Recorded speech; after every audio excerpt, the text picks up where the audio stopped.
Welcome back to the Barrel Talk Podcast. I am back with another episode, another mock draft here for you guys. But this is going to be the first one where we incorporate some trades into the mix. One of my favorite videos to make all year is mock draft with trades involved. I can just get absolutely wild with how the draft could possibly go, and with how much talent is in the draft this year, I could definitely see a lot of movement with some picks and when we have the new draft rules next year. So I think this is a very important draft for a lot of teams, especially not even just the top four teams, like the teams in the middle of the pack who are still trying to compete. Multiple teams have 2 first round picks in this year's draft that there's already been rumors of teams trying to trade up into the draft, whether that be top 4 or the middle or in the back end. And we've already kind of seen, at least today, a lot more trending rumors of some trades, which I want to make a video on as well and give my kind of thoughts on that as well. But this is going to be another official first round mock draft with trades included. Let's get right into it. So I'm going to be using my second screen here. I'm just going to be copying it and pasting it here and from my notes, and then just doing it that way just to save time, easier doing it that way. So the first trade I have here is the Utah Jazz. The worst kept secret in the NBA is that they want to trade up with the Washington Wizards for one. I've seen a bunch of different people talk on what the package could possibly be from the Utah Jazz. I'm not in the camp of trading somebody like Ace Bailey because I think he's still such a super talented player and still has just a great ceiling in this league, has a scorer. And even if the Jazz can trade up and keep Ace Bailey, I still think it fits with him being kind of a bench guy, coming in being a 6th man of the year kind of guy for the next handful of seasons. But I think Utah, they're committed to AJ DeBanza. They're going to do whatever it takes to trade up for him. But I don't have Ace Bailey getting moved in this trade. Let me know down in the comments what you guys think, because I don't know what the package is going to be like. Because if you're Washington and you really like Darren Peterson, you'd probably be fine with a role player and future draft capital from the Utah Jazz. But it's hard to do because you're trading just down one spot and it's 1-2. And I don't think the gap between Peterson and DeBanza is crazy big. So it's like I've heard some talks about maybe Chicago moving up. I think Chicago needs to stay put with their 2 first round picks because I think Caleb Wilson's the guy for them. Spoiler alert. But for this trade, we are going to trade this pick, and it's going to be the Utah Jazz getting number 1, number 2 going to Washington. And then here's the package for audio listeners. I'll say them out loud as well. Utah gets the number 1 overall pick and Cam Whitmore. Washington gets Kyle Filipowski, number 2, a 2029 first via Utah, and a 2032 first via Utah. Both picks absolutely unprotected. And you're getting Kyle Filipowski in this deal, who's a fine rotational big that can play the 4 or the 5 for you. Can play out there with lineups with Anthony Davis and Alex Sarr. Very versatile big. I like him going to Washington as well because they could use a little bit more front court depth and help. And then Utah, Cam Whitmore, you take a flyer on him, can be a good scorer off the bench for you as well. And then you're trading up to get your guy. If you're Utah, you're not caring so much about those 2 first round picks later down the line in 2029 and 2032. And if you're the Wizards, loading up on future draft capital, you still get a guy in Darren Peterson who could be a generational player, and you add some front court depth. I think this would be a fine trade if you're the Wizards, in my opinion, because I'm high on Kyle Filipowski being a solid rotational big in this league for you, especially when you already have Anthony Davis and Alex Sarr. So I'm looking at that. I think Ace Bailey might be a little too rich for Utah to give up, but let me know down in the comments because that's somebody that I've seen get thrown into a lot of different trades of like the fit. If you still trade up for AJ DeBanza, you might as well get rid of Ace Bailey. I don't agree with that completely because I think injuries can happen. I think Ace Bailey's still super talented. I think they could definitely work together because I think AJ DeBanza can be a really good hub offensively. But I'm interested to see what if the price is like Lauri Markkanen and the Wizards want Lauri Markkanen. Then I think that's super interesting. Like, what if the Washington makes number 1 available and they kind of are fine with being in the top 4 still? I think it could get really crazy on draft night. But this is kind of just like a fresh, kind of rough idea kind of trade from the Utah Jazz. I think Ace Bailey or Lauri Markkanen might be a little too rich for this trade to go up 1, but the Utah Jazz seem pretty desperate and dead set on getting up to 1 and getting AJ DeBanza. So Utah's going to get their guy in AJ DeBanza. Let me know down in the comments what you guys think of that trade. Pick 2, we're going to keep it simple, Darren Peterson. I know they have Trey Johnson on the Washington already. You're going to have Trae Young and Darren Peterson in your backcourt. Then you have Keyshawn George, Trey Johnson, Bob Carrington. It's a good problem to have when you have too much talent. Look at OKC. Look at San Antonio. They didn't shy away from, we already have a shooting guard and a guard and Trey Johnson and Trae Young like they had Fox and Castle. They still took Dylan Harper, and look where it's turned out for them. Same thing with San Antonio. having too much talent is a good problem to have. Darren Peterson, don't overthink it, Washington, even if you do trade down. And I think there's a real world where they take Darren Peterson at 1. But if you know a team really wants to Bansa and is willing to trade up, go get some future draft capital. Third overall pick, it seems like Cam Boozer's just the guy. From everything I've seen from from Memphis Grizzlies, is just organizationally the analytical side of things of their thinking. I think Cam Boozer just is the analytical guy in this draft. I think Cam Boozer is such a safe player in this year's draft. And we'll kind of talk about the Grizzlies a little bit later with some of their other draft picks. But look at him, Zach Edey in that front court. You already still have a plethora of guards. Even if you do keep John Morant, I think he's still a good piece to put next to Cam Boozer long term. And I think Cam Boozer, he gets kind of like a lot of up and down hate. It's like you're really in on him and you're really not in on him. It's like, how high is his ceiling? What's his weaknesses and everything else? But I think him at his floor, if he can develop some sort of in between of like maybe like a Kevin Love like spacing, because I don't think he could the shot at the NBA level like that K-Love had later on in his career. But if he can kind of mold his game somewhat after K-Love's, a monster on the glass, somebody who can pick and pop, play in space, be a good passer, I think Cam Boozer is a really good fit next to Zach Edey. And we'll talk about them later down the line in this mock draft. Now, getting into Chicago, home run pick Caleb Wilson. I'm going to come out with a big board episode. I have Caleb Wilson above Cam Boozer, but I do think Caleb Wilson in Chicago is a perfect home run fit for everything that they were building. Everything that I'm hearing that they're building in Chicago is that they want somebody like Caleb Wilson's caliber of player to fit with what they're going with long term. Now, the Clippers. This is where I have my other trade. The Clippers are in a weird spot because I think the Clippers, and we'll kind of get into it in another video, like the trading Kawhi situation, but I'm just going into this with the mindset they're keeping Kawhi Leonard because I don't really see him leaving LA. He's just too much of an LA guy at this point in his career. I think the Clippers are going to just ride out into the sunset with him on this roster. And the Clippers don't really care for being bad. They're always going to want to be competitive with Ballmer in-house. So looking at the Clippers, I have another trade going on right here. So I'm going into this video with some things concrete in my mind, kind of just to show you guys the process of some of the trades I'm making. I'm going with the Bucks blowing it up and rebuilding, which is seeming like day in, day out, we're trending towards that direction. So this is going to be a trade where the Bucks are moving up to 5. Okay. And the Clippers are moving down. I think the Clippers are in a really good spot here at 5 when they're keeping their pick to kind of look to trade down in this draft. Because, yes, they already have Darius Garland. And like I kind of said, you just draft talent, right? Draft talent. But with his contract and kind of you're in this weird space right now to where you still got Kawhi. You kind of have a hole at the 5 spot because of the Zubac trade. You still got to sign Benedict Mathurin. Got to see what that fit looks like next year. You're kind of weak a little bit at the forward position. And you just got to get younger. So I don't hate going and making a trade to kind of fill one of those needs, especially when you just brought Darius Garland in the door. And I can tell you right now that Darius Garland and Darius Acuff won't work like Stephon Castle, Dylan Harper, just because of their size and kind of their play styles. But I have the Milwaukee Bucks trading up to 5, and the Clippers are going down to 10. In this trade, the Milwaukee Bucks are getting the 5th overall pick of Derrick Jones Jr., Chris Dunn, and Isaiah Jackson.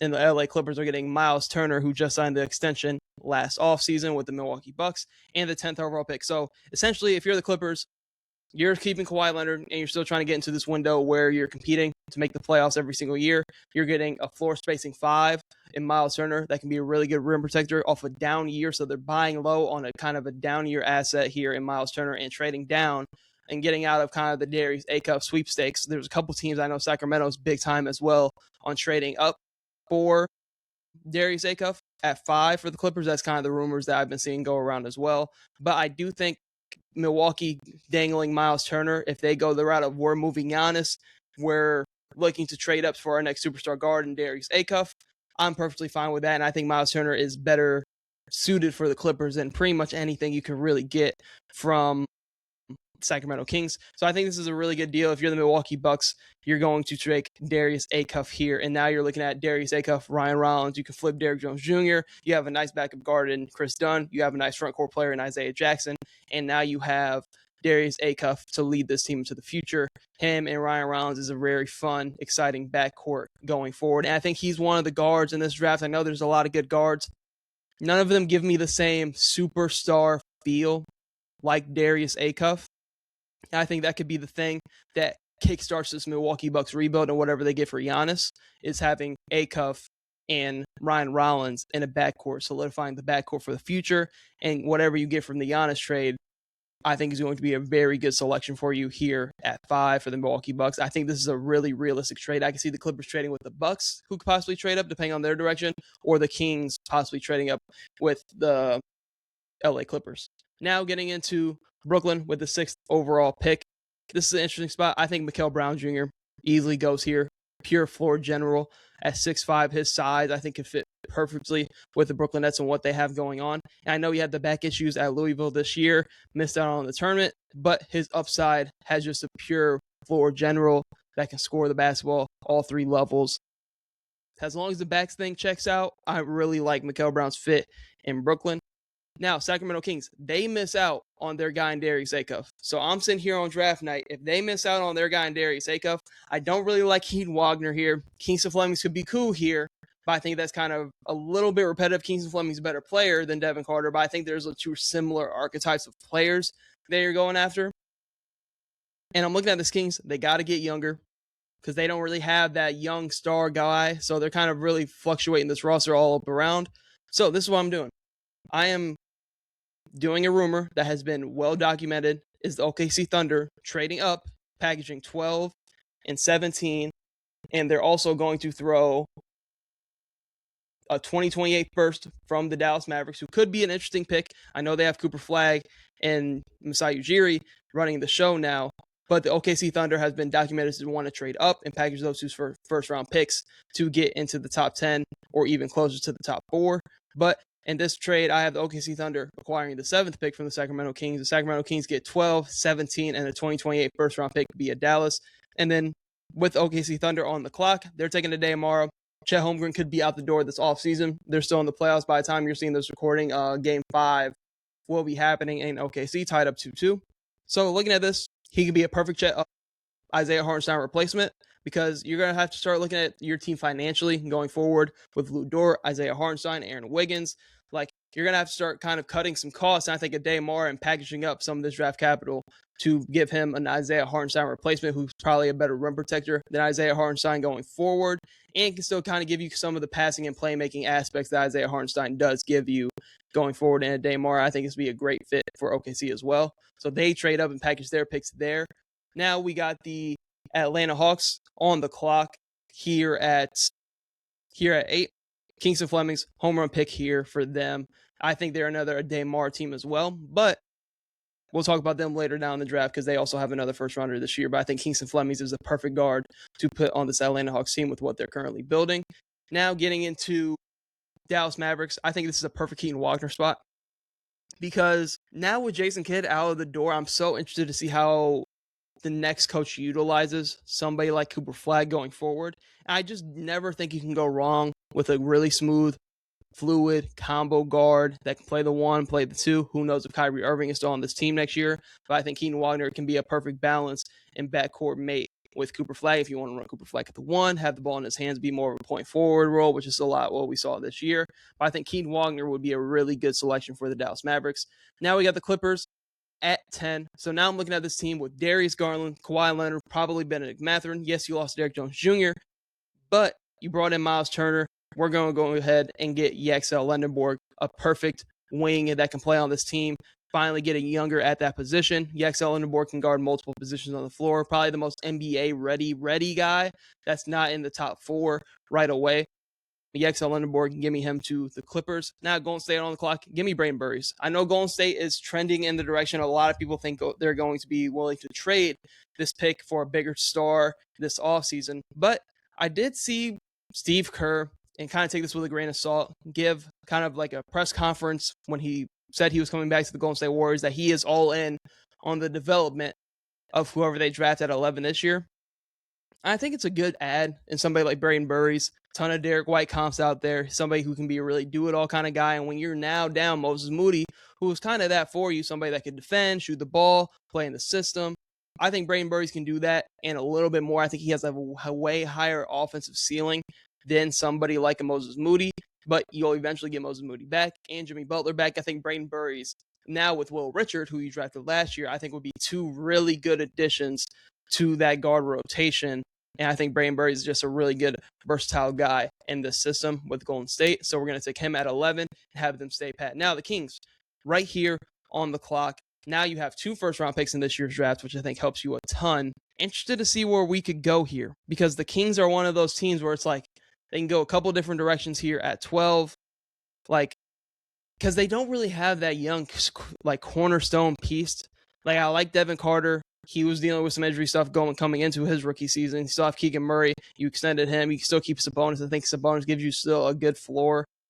Probably flip DeAndre Hunter for something. DeMar DeRozan, Zach LaVine still on the team. I like Nate Clifford, but he's still a little bit on the older side in terms of just like development and rookies, that being considered. But they have a lot of just draft capital sitting on their roster, I feel like, in terms of guys that they could possibly trade. But they don't really have like that kind of scoring punch that I think I like here with LeBaron Philon in the backcourt with a Devin Carter. And I think LeBaron Philon could be a nice bucket getter going forward for you, somebody that you can build around long term. I think he's so polished as a scorer and where the Kings offense is going, to where I like him with the ball in his hands, operating off of Sabonis going forward. And he played Nate Oates, big Nate Oates guy over here with that system and Bama.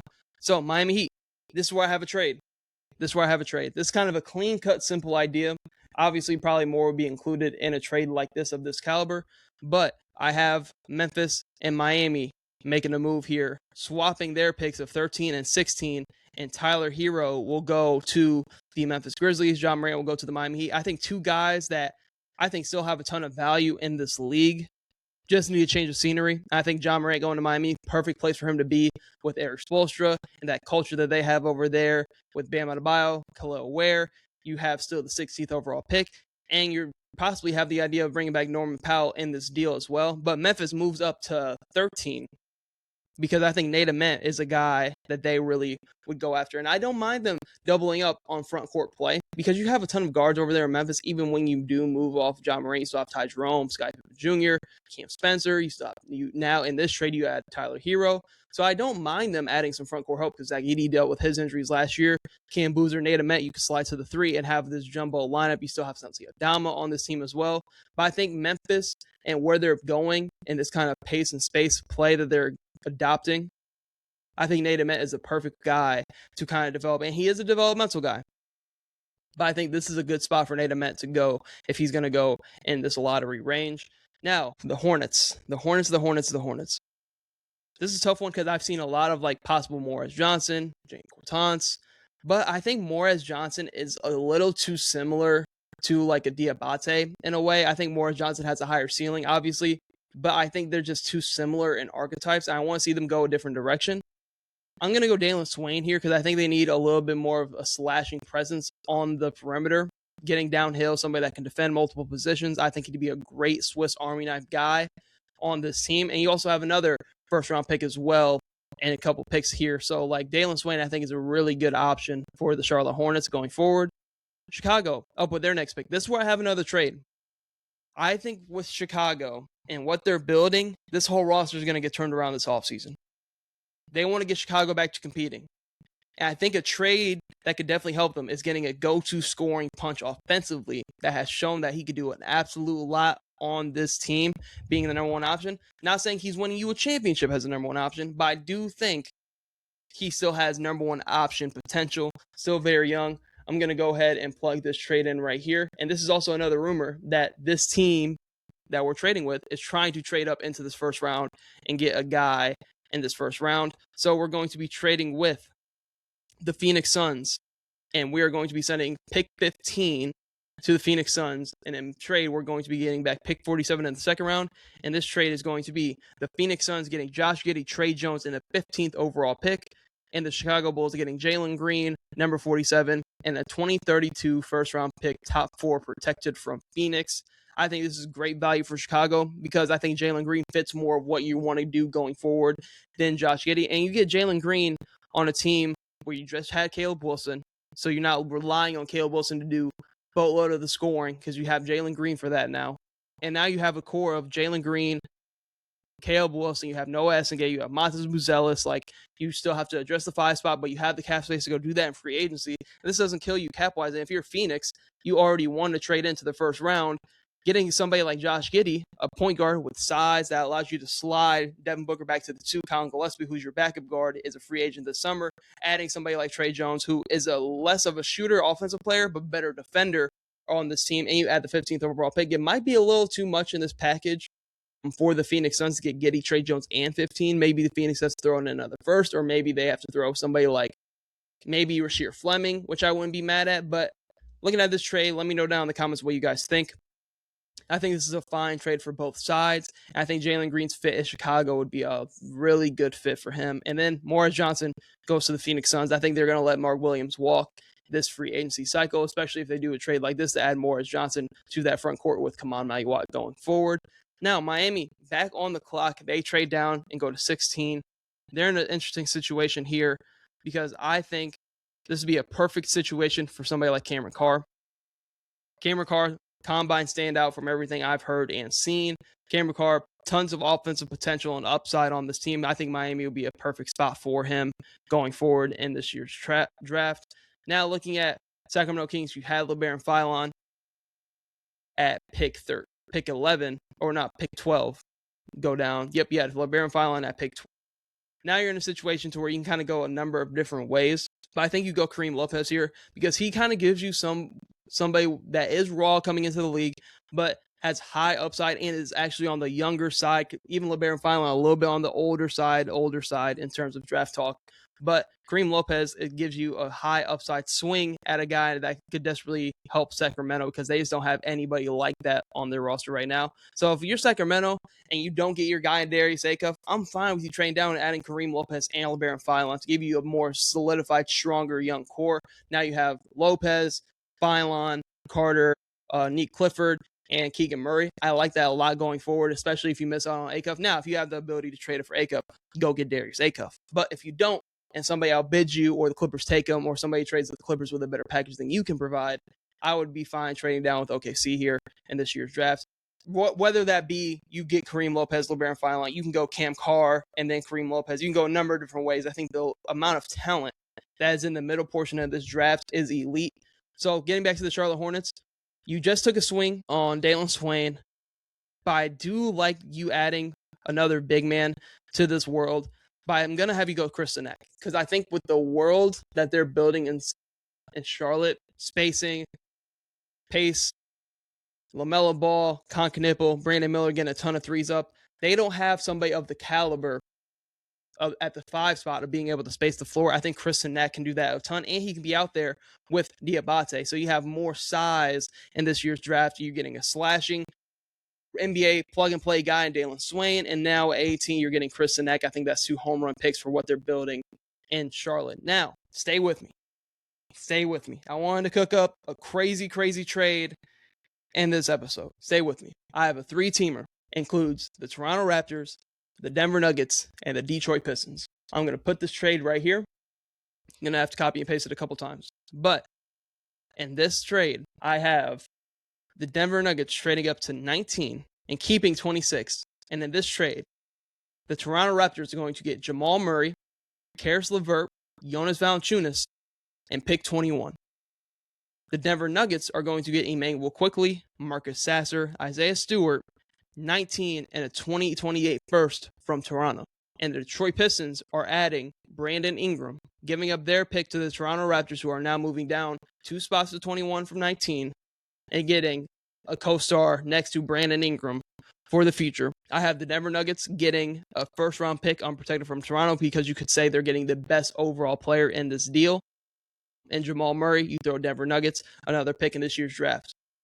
So from the Denver Nuggets side of things, because we're now picking for Denver at 19, you get Emmanuel Quickley. You have to get more financially flexible on this roster. This allows you to have a little bit more money to bring somebody like Peyton Watson back on this team, who I think has a ton of potential next to Nikola Jokic going forward. This allows you to be able to keep Aaron Gordon on this team because you need as much defense as you can get with how you guys went out this year in the playoffs. And I think Emmanuel Quickley, yes, you're not the biggest fan of the contract, but Emmanuel Quickley is somebody that can give you a lot of that creation. Not up to the caliber of Jamal Murray in the playoffs per se, but a creative offensive guy that can operate in the pick and roll, can space, get downhill, good playmaker, and I think is a better defender than Jamal Murray is on ball.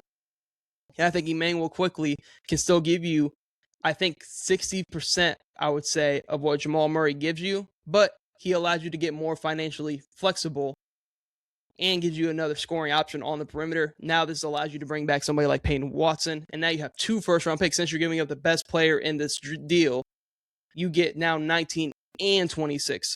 So here, looking at this, I'm going Hans Steinbach here at 19 because I think they've been going down the route of we need a Nikola Jokic backup. Jonas Valanciunas, I don't think has that.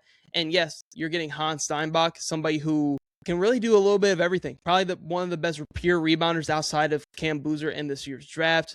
Moves really well for his size. And I think developing him behind Nikola Jokic would be a perfect addition and kind of give you somebody stable at the backup 5 because now you add more size in this trade because you added Isaiah Stewart, who's a really good defender. You bring back Peyton Watson, who's a good defender. You have Emmanuel Quickly, who's a bucket getter. Marcus Sasser can be a backup point guard for you, which you've been needing for a very long time in Denver. Marcus Sasser might not be the greatest backup point guard right now. Younger guy that you can develop as well. And you get essentially you have 2 firsts this year now, and you get a future one that kind of replenishes your draft capital. I like Hans here to the Denver Nuggets because I think he gives them a pure, solidified backup big man behind Nikola Jokic going forward. Now, San Antonio Spurs, looking at this, I think this is a prime trade spot because I'm looking at the Spurs right now. They're still in the conference finals, tied up 2-2. There's nothing on this board I feel like they really want. So I think they could take the OKC route and we're going to just stack up on future assets and future picks. And I think this would be the perfect trade up candidate for the Los Angeles Lakers. They're going to be able to keep their own pick in this year's draft because they're going to give them one of their most valuable picks. And I know they have Luka Doncic, but who knows what could happen in the NBA. In this trade, I have the Lakers getting the 20th pick from the San Antonio Spurs, and the San Antonio Spurs get a 2031 first from the Los Angeles Lakers unprotected. Why? Because I think Jaden Quatance, and they're going to take the swing on him, giving up a future first-round pick that could be very valuable for a guy that could be the perfect fitting piece around Luka Doncic, Austin Reeves, and LeBron going forward. And I think Jaden Quatance, if he stays healthy, I know that's a big question mark, but if he was healthy all year, he's probably more of a lottery pick than at pick 20. But I think this is a perfect trade-up candidate for the Los Angeles Lakers, and that fit going there. Now the Pistons, this is where we have to trade this pick to the Toronto Raptors because of the big 3-teamer that we just did. So go ahead and give them that pick, and then I can just copy and paste the same trade right here. Oop, not that one. So I can kind of say this trade again. In this trade, the Detroit Pistons are essentially trading Karis LeVert, Marcus Sasser, and Isaiah Stewart and their first-round pick at 21 for Brandon Ingram. They're getting kind of the secondary best player in this deal, and he kind of went out, so not like how you wanted Brandon Ingram to go out in Toronto, but with what Scotty Barnes showed you, Toronto might want to go into a kind of different direction with where they're trending. And if you're Toronto, Brandon Ingram was hurt back half of that first round against the Cavs, and you still took them 7, and Emmanuel Quickly wasn't playing at all that series. So you're essentially trading 2 guys for Jamal Murray, and you're still getting a first-round pick in this year's draft, which I'm completely fine with if you're Toronto. Now, if you're looking at Toronto, a couple different routes that you can go here. I absolutely love Isaiah Evans here. I think Isaiah Evans is going to be one of the steals of the draft, one of the best 3-and-D guys in this draft. I see him and Amari Allen as being good guys and good fits here. Amari Allen has more size, a little bit more physical, but I think Isaiah Evans has a shooter, and the way he can run off screens and still be able to defend at a very high level is the spacer that Toronto needs. And Amari Allen, good 3-and-D defender in his own right, but I like the style that Isaiah Evans plays with at Toronto. So now we're looking at Philly, 22nd pick, Amari Allen, home run pick here. Just need a good 3-and-D guy on this team going forward. I assume you're keeping Joel Embiid on this team as well. So Amari Allen, I love that fit for you at 22. Now, getting on to another trade, the Atlanta Hawks miss out on Ade Mara. I want to have them address the big man spot later on in this draft, and I don't really love even a Terrence Reed or Henry Vasar that they can go with. I think they want to get somebody that can really help and benefit this team right now with this instant. So I'm going to have them trade with the Dallas Mavericks, a trade that I think could definitely happen this offseason with Daniel Gafford. But I do think this could be a world where Zachary Richache gets traded and Dallas takes the flyer on the former first overall pick and a pick swap in Daniel Gafford for Zachary Ricochet. So the Dallas Mavericks in this trade get Ricochet, pick 23. The Atlanta Hawks get Daniel Gafford and pick 30, getting them their center that they can build around with a Nick Kongwu. I think it's a really good fit with the lob threat that Daniel Gafford is, being a starting five going forward for the Atlanta Hawks. And if you're Dallas, you got Keaton Wagner, you're going to take a shot and a flyer on Ricochet, and you're not putting too much pressure on Ricochet because you still have PJ Washington and Najee Marshall. So I think it's going to be a fine spot. And if you're Dallas, yeah, we'll give up Daniel Gafford to take a flyer on a formal number 1 overall pick. And if you're looking at, now I'm looking at Dallas here in the draft, could go a couple of different options. Keaton Wagner, I think, could definitely play the 2 in this league. But I don't mind them going another guard here because who knows what they're doing with Kyrie Irving going forward. If I'm Dallas, it's kind of tough. They're in a tough spot here, even though I did trade up because I do think getting off Daniel Gafford, getting a flyer on Ricochet is very valuable. You're loaded at the wing. You could go Terrace Reed here for some big depth, but I do think getting one of these guards would be beneficial. And I think they would go with Ibuka Okore here to be kind of the backup to Kyrie, and I think he could play off Keaton Wagner very well on this team going forward. So I'm going to go Ibuka Okore right here. Now, 24, New York Knicks, who are 1 game away from going to the NBA Finals by the time I'm recording this. They can go a number of different directions. I'm actually going to take the shot on Henry Vassar because Mitchell Robinson is a free agent. So in the back of this first round, I do think they would address possibly the big man need. Him or Terrace Reed, I think would be a good fit, but I like Vassar's has just a better rim protector and more of a spacer than Terrace Reed. So I like him going to the New York Knicks. In case you lose Mitchell Robinson, there's a world where you bring him back. But I think adding him to your center rotation would not be a bad get at all. Now the Lakers, you already traded a future first round pick for Jaden Quaidens. Now we're looking at this team differently. Now you have a good 5-man going forward, and then you can even address that in free agency as well through trade. But I'm sticking tight here. And I think there would go somebody like Allen Graves. If you're leaving this draft with Jane Quaidens and Allen Graves, if you're a Lakers fan, home run pick. But I think Allen Graves is a perfect Swiss Army knife 4. You could possibly lose Rory Hachimura in free agency. So I think Allen Graves here would be a really good spot out of Santa Clara. And now, Denver, back on the clock. Looking at this team, you have Hans, who you just drafted at 19. You have another first-round pick here. Now you're looking at this team. I know it still says Jamal Murray, but you're looking at this team has Emmanuel Quickley, Marcus Sasser, Peyton Watson, Isaiah Stewart, Aaron Gordon, Cam Johnson, Hans Steinbach now. You still have Christian Braun. You are a lot more versatile as a team now. You have a lot more concrete depth. I'm just going to put this trade here for my viewers out there just to kind of put it back on the screen while I'm making the selection of the trade that we did, the 3-teamer. But looking at this, go a number of different directions. You still have Emmanuel Quickley. I don't even hate you still going a guard. Give me Bennett Sturts, somebody who was just super, super steady at the point guard spot. Shot one of the best shooters at the combine this year. Doesn't get sped up. And I think him in this offense gives you a ton of versatility because you can still, even though Emmanuel Quickley is making $32 million per, Emmanuel Quickley could be better suited off the bench, right? And I think Bennett Sturts is just such a steady, solid guy to have in that guard rotation. So I like him going to Denver. Boston, on the clock here. Have them keeping this pick. I only have one more trade for this episode, for this mock draft. They're in a tough spot because I think Christian Anderson just fits what they want to do. They need a backup guard that can take some ball handling responsibilities. Christian Anderson's a sniper, one of the best shooters in this class. And I think he would be a perfect fit in Boston going forward. Minnesota, at 28, go a couple different directions here because I don't know what the future for Minnesota holds. I don't know what it holds. I see Tandre Yesfu here, who's just a ton of offensive upside, gives you another scoring punch off that bench. How does he fit next to Terrence Shannon Jr. going forward? I think they would take the swing on Joshua Jefferson, older guy, more NBA-ready guy, giving them another forward that they can slide into the rotation. Very smart, high IQ player. I think he would fit perfectly on this Minnesota Timberwolves team going forward. So we're going to go Joshua Jefferson, the back half there. Now, this is my last trade, kind of an out there one. I have the Cleveland Cavaliers on the brink of being swept by the New York Knicks right now, tonight, by the time I'm recording this. I think they break up the core. And I'm going to have them making kind of a ballsy trade. But I think with what they are struggling with defensively at times, on the perimeter, having point of attack defenders, I think it's something that they could definitely do. So in this trade, I'm going to have them move 29 to the New Orleans Pelicans.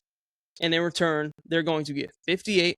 And in this trade, the New Orleans Pelicans are getting Jared Allen, 29, and a 2032 first round pick from Cleveland. And the Cleveland Cavaliers are going to be getting Herb Jones, Yves Missi, Micah Peavy, and the 58th overall pick in this year's draft. Maybe the Cavs don't have to throw that 2032 first. I was thinking about that as well.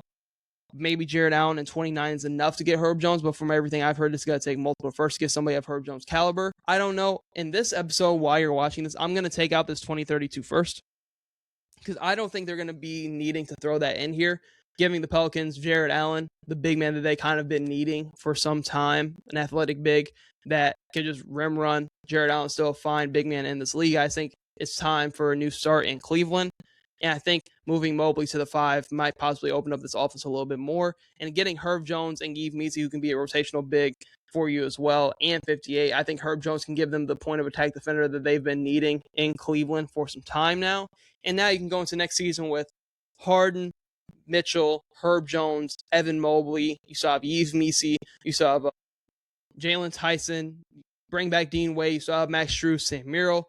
I just think Herb Jones being that point of attack defender, from everything I've seen in this New York Knicks series, they don't have anything in terms of point of attack defender. I know Dean Wade's a fine defender, but he's not on the level of a Herb Jones. I think Herb Jones' value on a winning basketball team that's competing is higher than where it is right now at the Pelicans. And I try to make some things work with like a Trey Murphy, but I just got to see what direction the Cavs are going in, so I kept it simple with Pelicans getting a big and a first-round pick for Herb Jones, Yves Missi, Mike Peavy. Let me know down in the comments. This might be a little far-fetched for the Pelicans to make a trade like this, or the Cavs to make a trade like this for Jared Allen, but this is what I went with to wrap up this last trade in this mock draft. And I have the Pelicans now on the clock at 29. Just go talent, Tandre Yesufu. Say no more. High upside scorer in this league at 29. The Atlanta Hawks to wrap up the draft. Interesting, because now you have Kingston Flemings. In this trade, you have Daniel Gafford now. You don't have Risha Shea. You can bring back Jonathan Kuminga. So they're in an interesting spot to where I think they could definitely go with a wing here. I like Milan for some spacing, but I think Caravan will be a good pick for some spacing as well, for another NBA-ready guy that can come off the bench and really shoot the ball. You still have Asa Newell developing on this team as well. Already have Kingston Flemings. Kind of tough. I'm going to go. Give me Koa Pete to wrap up the draft. I think him and Terrace Reed could go here. But since I already had the Atlanta Hawks getting a big and Daniel Gafford, let's go ahead and get Koa Pete, somebody who can just run the floor and transition on this team. I think he still has a ton of talent, and athletically, his upside in this league can be a really high thing for the Atlanta Hawks with how they play. Jalen Johnson running the show over there. You have an athlete like Koa Pete on the bench that can just be a great offensive rebounder, put back guy that can run the floor on this team. And I really like that fit there. Him or Terrence Reed, I wouldn't be mad at. So this is going to wrap up this mock draft with trades. I'll probably do another one with trades, trying to get a little bit more creative once some more rumors come out and everything like that. But that is all I have for you guys on this episode of the Barrel Talk Podcast. Hope you tune in to future episodes.